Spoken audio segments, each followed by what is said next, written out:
দুপচাচিয়ার যে বিষয়টি, সেখানে মূলত এই ছেলের দেওয়া জবানবন্দি অনুযায়ী কিন্তু আমরা কাজ করেছি এবং তার স্পষ্ট জবানবন্দি ভিডিও ফুটেজ সহ আমাদের কাছে আছে। তিনি যখন কথা বলছিলেন এবং তিনি যখন এই জবানবন্দি দিচ্ছিলেন আমাদের কাছে, তার পাশের রুমে তার আত্মীয় স্বজন ছিল। ইভেন তাকে যখন আমাদের ক্যাম্পেও নিয়ে আসা হয় তখনও তার আত্মীয় স্বজন আমাদের সাথে, আমাদের টিমের সাথে আমাদের ক্যাম্পে আসে।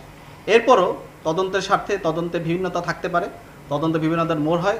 তদন্তকালীন সময় যদি আমাদের কোনো সহায়তার দরকার হয় আমরা অবশ্যই সহায়তা করব। এছাড়াও যেটা বললেন যে আমাদের র্যাবের কোনো সদস্যের জন্য যদি কোনো ধরনের অভিযোগ বা কোনো ধরনের গাফিলতি পাওয়া যায় আমরা অবশ্যই তার ব্যবস্থা নিব এবং আমরা তদন্ত সাপেক্ষে সে ধরনের ব্যবস্থা নেব। আমাদের কাছে যদি অভিযোগ আসে আমরা অবশ্যই এটাকে খতিয়ে দেব। স্বীকারোক্তি কিন্তু অনেক ধরনের আছে, নিজে স্বীকারোক্তি দিতে পারেন, ম্যাজিস্ট্রেটের সামনেও দেওয়া যেতে পারে এবং এই স্বীকারোক্তি দেওয়া মানেই যে তিনি স্বীকার করে ফেললেন, ঘটনা প্রমাণ হয়ে গেলে এটা কিন্তু না। এটি তিনি যেখানেই স্বীকারোক্তি দেন না কেন পরবর্তীতে কিন্তু সেই যে জবানবন্দি বা স্বীকারোক্তি দিয়েছেন তিনি কিন্তু যে কোনো সময় সেটা পরিবর্তন করতে পারেন। এটা তার অধিকার, তার আইনগত অধিকার এটা। সে কিন্তু যে কোনো সময় এটি পরিবর্তন করতে পারে। কেউ যদি কখনো কোনো স্বীকারোক্তি দেয় সে পরবর্তীতে এটাকে পরিমার্জন করতে পারবেন, এটা তার আইনগত অধিকার।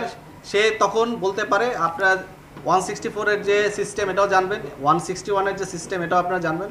আপনারা অনেক ভালো সাংবাদিক, আমার থেকে বেশি জানেন। কিন্তু আমি যেটা বলতে চাই, আমাদের কাছে তিনি যে ধরনের তথ্য দিয়েছিলেন এবং যে সমস্ত আলামত আমরা তাকে উদ্ধার করেছিলাম তার ভিত্তিতেই মূলত আমরা এটাই করেছিলাম।